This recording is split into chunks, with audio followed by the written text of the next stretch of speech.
Good afternoon, everybody. Welcome to Carrow Road. It's sunny Carrow Road. Sunny Carrow Road. It is a very nice day here this afternoon. This is, of course, the dress rehearsal for Norwich City. It all starts again next week against Oxford United, and that dress rehearsal comes against newly promoted Bundesliga side St. Pauli here at Carrow Road, which is going to be a really, really good test. Really looking forward to this one. We've got plenty to discuss, but before we do, we've had a few tweets and a few messages and a few whatnot about it. The Pink and Plus app at the moment is currently down due to a technical issue. We could sit here and explain it, but we don't want to take up more time than it's worth, essentially. But we're working on it being fixed, aren't we, Paddy?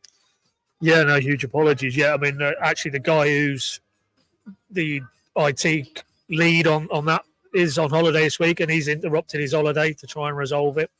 And it's basically connected to, we were planning to refresh and relaunch the app, give it a new look for the new season next week. So I think somebody in his absence has pulled a plug out. That's about as technical as I want to get to. But hopefully, as we speak, it might get resolved at some point this afternoon. But you can still access all the subscribed content with the same account details through the brand site. So it's just a different experience. With two kids under 4, that's not what I want to spend most of my Saturday morning doing, but there you go. So such is not down to us. Yeah, such is life. And these things are never, we just write words and do videos, and all of that stuff is to other people. Anything else going on? What general? Well, Norwich City wise, it's been quite a quiet 12 hours or so, hasn't it? Yeah, there's a bit of a story developing around a certain Brazilian. It's there? Yeah. I must have missed this. So, yeah, I'm already seeing, Ben's asking us about sell-on clauses. Is it true? Sadly, it is great. It is true, yeah. It's pretty close now, isn't it? We're expecting it, and despite reports elsewhere, we are absolutely led to believe that it's north of £20 million.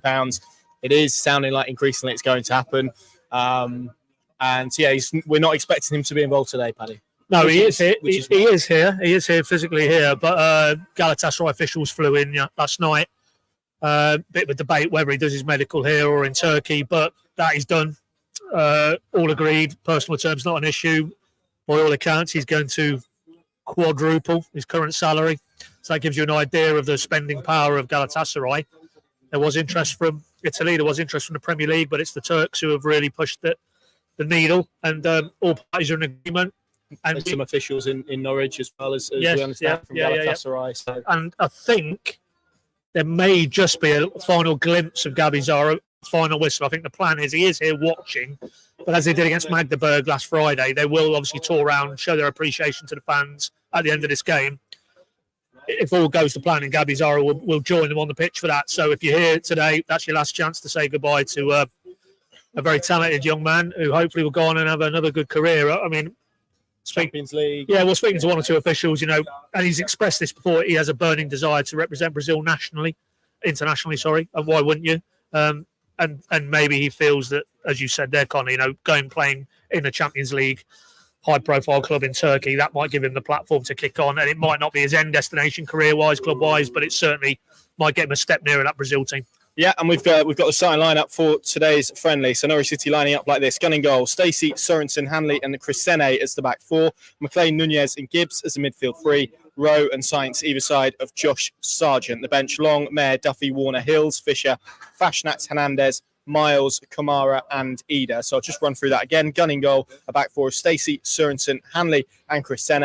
A midfield 3 of Kenny McLean, Marcelino Nunez, and Liam Gibbs, with Rowe and Sainz on either flank, and Josh Sargent through the middle. The sub-bench: Long, Mayer, Duffy, Warner, Hills, Fisher, Fashnats, Hernandez, Miles, Kamara, and Adam Idah. I thought he was in Glasgow. No, not yet. No? Okay. Must be next week. Yeah. No, I'm sure already he's making his Premiership, as in Scottish Premiership, debut this weekend as their season kicks off. I must have misread that or imagined it in the avalanche of copy that comes from north of the border around that club and that man. But he is on the bench. No Cordoba. Yeah, I was going to ask you about that. No Jose Cordoba. We obviously didn't see him in Austria either. Concerning for Oxford, would you say? Yes. Yeah, because the messaging that we've just had in the press room is that they're going to have to get that scanned. That's not a good sign at this stage. I mean, basically, to rewind a few days, he didn't feature against Hoffenheim. Johannes, after the game to us, said out in Austria, bit of a tightness. Sorry, I've just seen Sam's comment. Sam, if that's genuine, you have missed quite a lot, I'm afraid, my friend. Yeah, no, rewind this broadcast and you'll get chapter and verse. But Look back in earlier in the week. That was a precautionary measure that he sat out the Hoffenheim game with reported a bit of soreness, a bit of tightness. But clearly, it's rolled on to he's not here today in the 11, not here on the bench. They're going to get it scanned. And with Oxford in mind, that has to be a concern now, I think. And that's why I was really interested to see what that centre-back partnership would look like. And he's gone Sorensen, he's gone Hanley. At this stage, I think that'll probably be the two for Oxford. Yeah, that's really interesting that he's gone that way. I wondered if we would see, but I guess if he wants a ball player in there, and we know he does want a ball player in there, you probably are pointing towards Jakob Sorensen, aren't you, as an option? Yeah. But again, you've got two right footers in there. It doesn't feel ideal. I guess Chrisene will be the left side option. We know that he is a fullback that wants to tuck in a lot more than go forward. So probably feels like a way to negate that. But that's really interesting that's the way he's lined up. Chrisene at left back as well, obviously a good opportunity. Yeah, sorry, kind of cut across. And obviously the other thing for me that I'm looking at, a post Sara world as we expect it now, Liam Gibbs. Yeah. So Nunez in a midfield three. Like that. I like that. Yeah. Because he's an intelligent enough player. The only issue I have with him is that he missed a lot of football at the back end through injury, but really he missed the season for me in terms of week in, week out, regularly clocking up the minutes. So for me, it's that element with him. It's not the technical ability he has on the ball. He just needs a run of games now. And I'm absolutely sure that in a post Sara departure, they will look to bring one, maybe more player in. So it's not a free run to the Norwich 11, but he has got an opportunity maybe in his opening couple of games, Liam Gibbs, to put a marker down.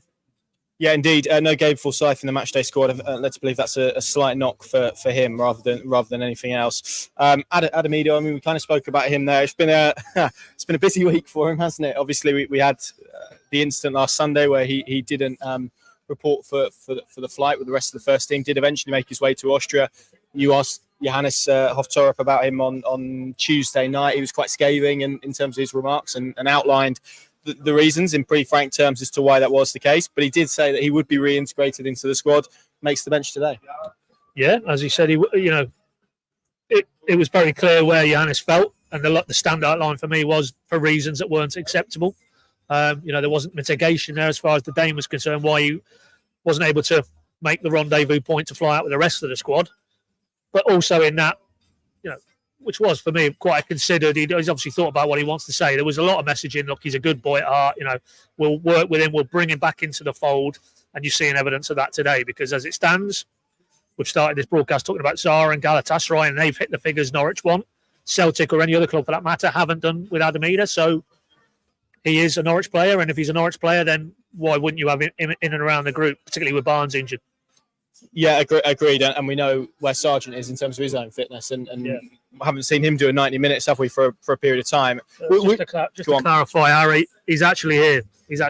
That might be happening in the days ahead, but he is physically here in the building. Yeah, I think not quite sure in terms of medicals yet, but that could be happening here. Could have happened here. Could be happening in London. I think there's still lots of debate around that. Just back to the centre back. So, are you surprised that he hasn't gone for a Hills or a Warner in there over Jakob Sorensen, who isn't a centre back by trade? Well, he isn't, but we've seen him play in that role. Probably played more there than in pre-season. So clearly, tore up within that type of system he wants, where he wants a ball playing, positionally sound player in that area. When you've got the left back coming across and the right back bombing on, I can see why in that scenario he wants Sorensen. Thank you. But I repeat I can't remember now whether it was the broadcast we did, the Pinkham podcast we did in Austria, or it might have been a team news one in Hoffenheim, but that's fine. But I would be concerned in the hurly-burly of the championship, Sorensen at centre back defensively, I don't think gets the job done. So there's definitely a trade-off there. But in the absence of Cordoba, it is going to be either Hills or Hanley alongside Sorensen. He's gone with Sorensen. So I was just looking to see if Daniel Sinani starts for St. Pauli, but he's on the bench for them, former Norwich City player. Just going back to Sara, in terms of, I can see Neil has asked in terms of a replacement. I mean, Norwich, as we know, have had scenario planning on the basis of all of those players potentially departing the club.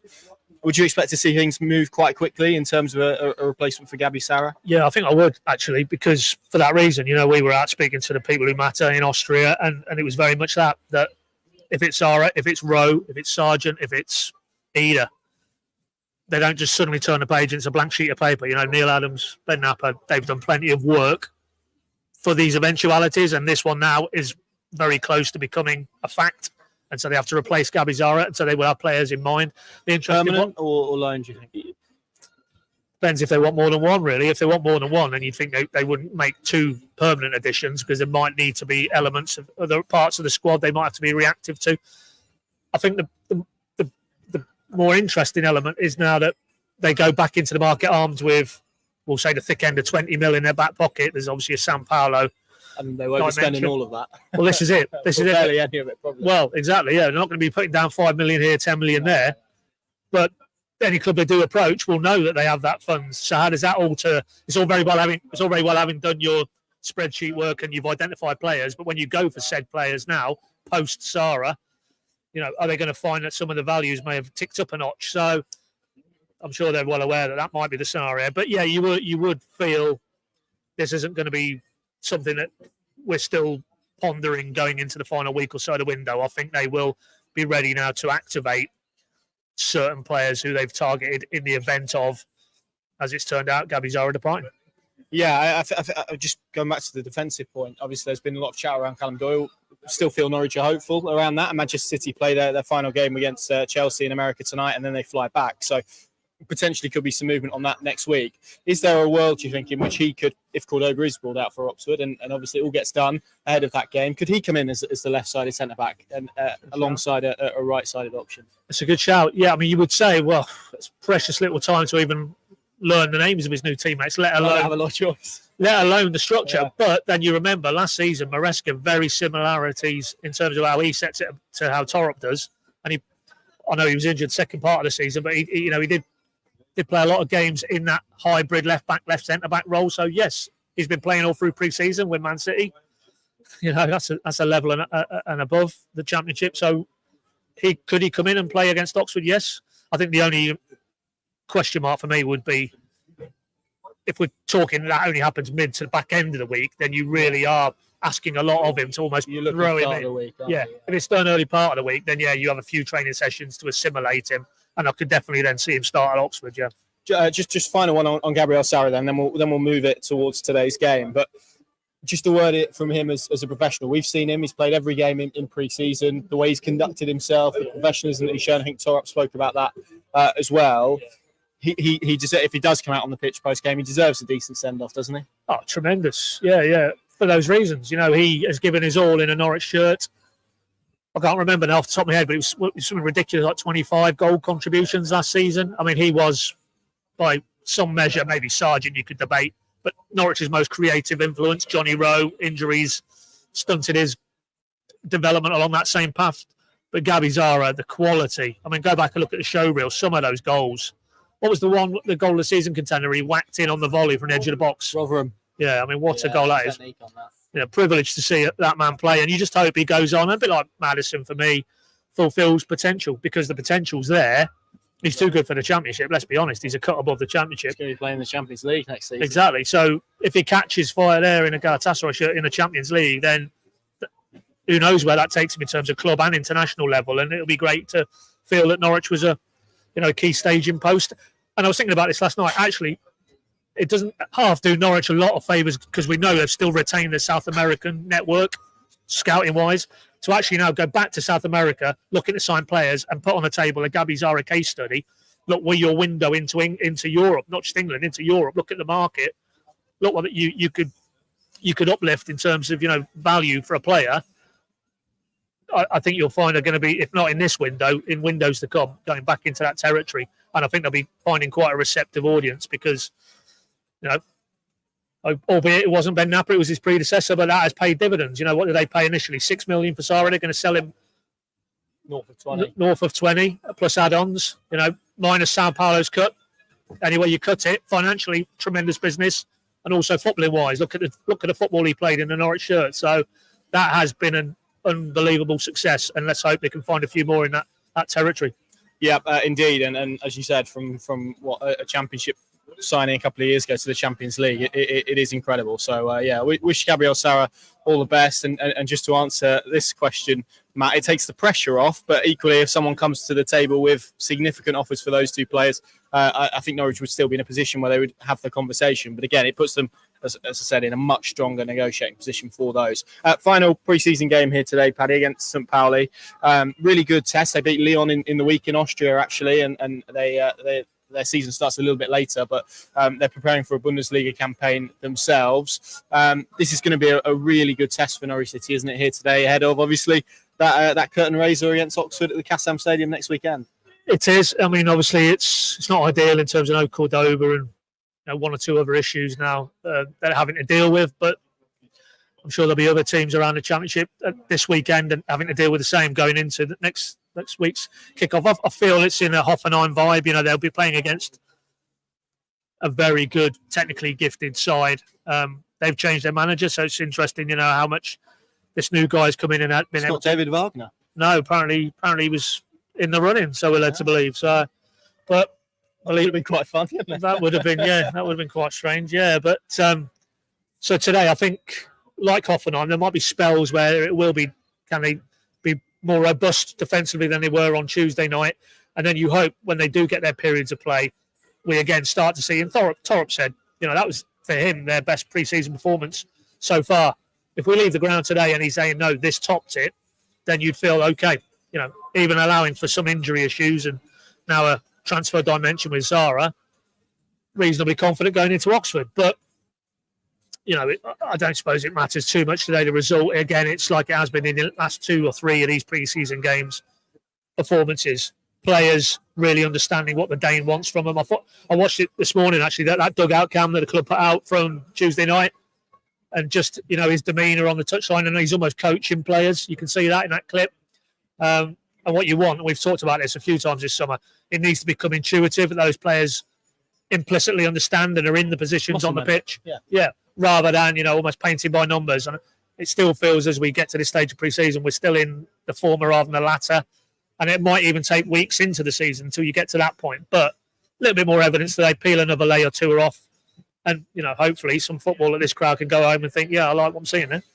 Good stuff, Paddy. Thank you very much. Of course, as I said, there will be content. Apologies for the issues with the app. As I said, we are working on trying to get that fixed, but all of the content throughout the afternoon will be available on pinken.com. So go and check it out there. And as I say, if you're an app subscriber, you just log in with your details and you get all the same access and all of those good things. So, yeah, apologies for that. We're working as hard as we can. Hopefully, at some point during the game, that will all come live, but we'll see how quickly it moves. Sorry, just to answer, following on from the point, they 2 full-time in there. Correct. Yeah. Correct. So they are indeed. I think it could be a tasty couple of weeks or so. So let's see what happens. From Carrow Road, ahead of the final pre-season game, thank you very much for watching. Thank you to our sponsors, Chips Away, for their support, not just today, but throughout the entirety of pre-season, including in trips to helping us get out to Belgium and Austria to bring you guys coverage as well. So, yeah, let's see what we get at Carrow Road this afternoon. Thanks for watching. See you soon. Got a scuff, paintwork scratch, dent or alloy damage? Want it fixed like new? Course you do. It's quick and easy to inquire. Just go to chipsaway.co.uk and enter a few details to get your free no-obligation estimate. One of our nationwide specialists will come to you, or you can go to one of our conveniently located car care centres, and Chips Away will professionally repair the damage, as well as offering a lifetime guarantee. Chips Away. Like it